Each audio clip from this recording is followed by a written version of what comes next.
अहिले म यस्तो ठाउँमा छु नि है यो के अरे जडीबुटीबाट संस्कृतिबाट भित्र लागेको छु म के अरे मुल्तानीतिर आइरहेको छु होइन यहाँ गेस्ट बोकेर आएको बाइकमा पानी यति ठुलो परेको छ यति ठुलो परेको छ होइन हेर्नु होइन यो पानी बाटोमा ठाउँमा बाटोमा भल आएको छ है यति भल आएको छ अनि अर्को कुरो के त भने जब रोकियो र बस्यो पानी कम हुन्छ अनि अलिक परसम्म भयो फेरि पानी गङ परिरहेको थियो दुई ठाउँमा त्यस्तो भयो हामीलाई है अब अझ यहाँबाट हामी लगभग 5 किलोमिटर हिँड्नु छ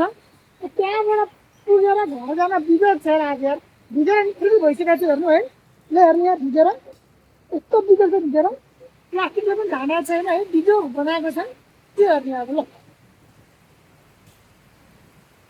ल हेर ताल यस्तोलाई भन्छ तेरीमा लैतरी जामाथि भने यही हो क्या